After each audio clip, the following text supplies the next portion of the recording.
Penny Wong is the Leader of the Opposition in the Senate. She joined me earlier from Adelaide.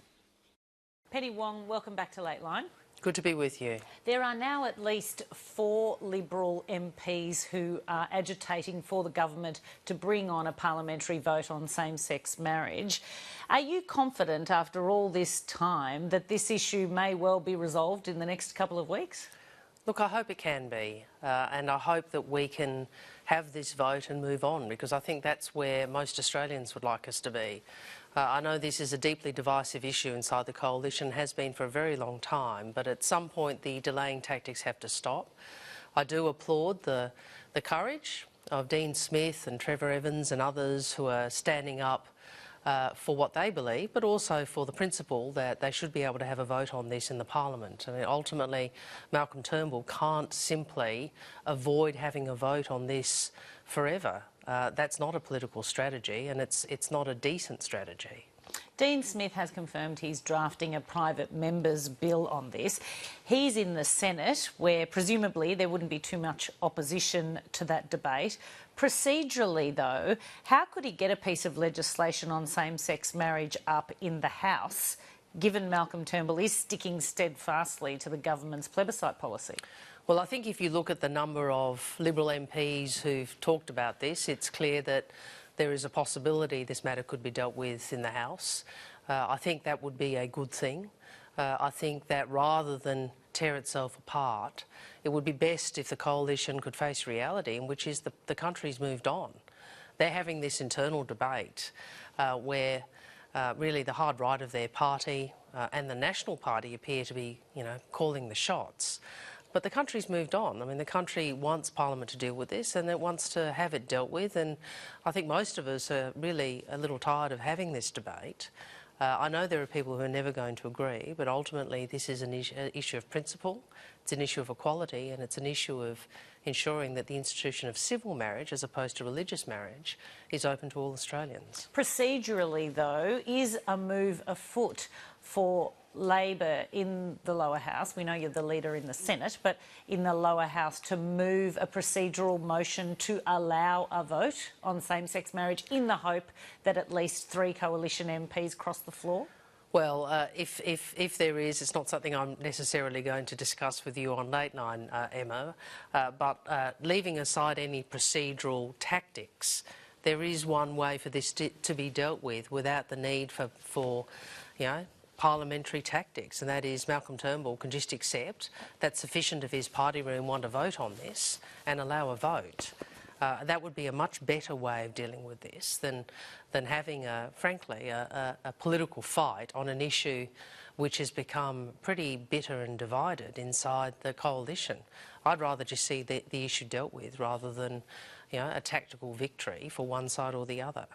Do you think this could be just a ruse, these 4 or so Liberal MPs, to force their party room into committing to a postal plebiscite? Well, you're asking a Labor person to sort of delve into the psychology of the Liberal Party, but first on a postal plebiscite, I think that's a very bad outcome. It is yet another delaying tactic. We opposed a plebiscite proper, I suppose you'd call it, for principal reasons, and those reasons are even stronger, I think, in respect of a postal plebiscite.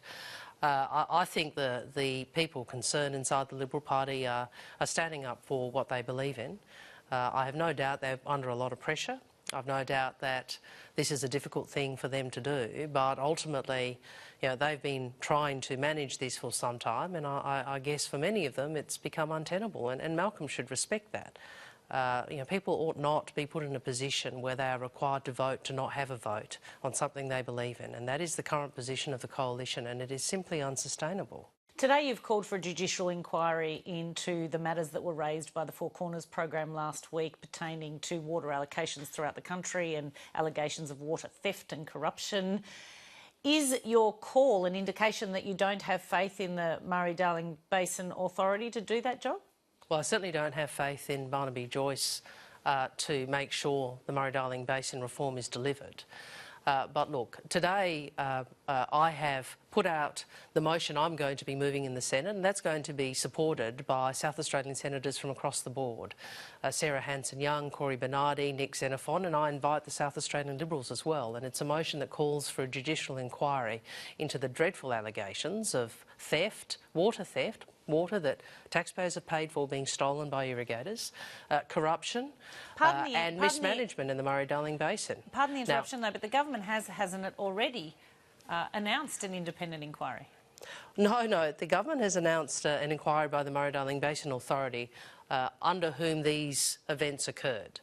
And you know, they can do their job, but the reality is we need an independent inquiry with the powers to compel witnesses, with protection for whistleblowers. And we are very clear about this. Can I say on this, we talked about marriage equality before. This is, yet again, Malcolm Turnbull doing what the National Party and Barnaby Joyce want, and not acting on something he used to believe in. He used to be an advocate for reform of the Murray-Darling Basin, and now he's given it to Barnaby Joyce, under whom we've seen and out of his own mouth we've seen an unwillingness to progress this reform, as well as these allegations of water theft. Now, this is a serious issue that goes to many millions of dollars, billions of dollars, in fact, of taxpayers' money that's been sent. Malcolm should agree to the judicial inquiry that South Australian senators are supporting. Now, Labor's crackdown on discretionary trusts, what's the policy basis for distinguishing between farmers and other types of small businesses? Oh, well, look, you have to make a decision about the class of trusts that you want to include in this reform, and we made a decision that this was a good reform. It's a reform which targets income splitting and tax minimisation, but we have excluded a range of trusts. It's not only farm trusts, it's also, for example, charitable trusts, deceased estates, a range of trusts where we think there is a legitimate reason for the exclusion of them. Having said that, I think this is a very important reform. A reform, as you recognise, targets income splitting and targets tax minimisation. Now, but I think it's... Yep. Sorry, there's an obvious political imperative to separating out farmers in the overall category of small business. But what's the justification for giving farmers this advantage over their other small business compatriots? Well, look, on small business, I've heard the government hyperventilating about this, and let's just be clear about this. There are over 3 million small businesses in Australia. We're going to be taxing about 318,000 discretionary trusts, about 2/3 of which, a couple of 100,000, are industry related, and a lot of those won't be what you'd traditionally call small business. So can we first deal with that scare campaign from the government's perspective? Can we deal with my question? I don't think it's reasonable. I'm happy to deal with your question, but you asked a question about small business, and I think that the premise of it is incorrect. In terms of farmers, as Chris Bone outlined, there are legitimate reasons, lumpy income, you have farms which do very well in one year, not very well in other years. And we just made the decision. Well, we made the decision, and we made the decision that to exclude them. And I suspect if we'd made the decision to include them, your question would be the other way around, asking us why we did that.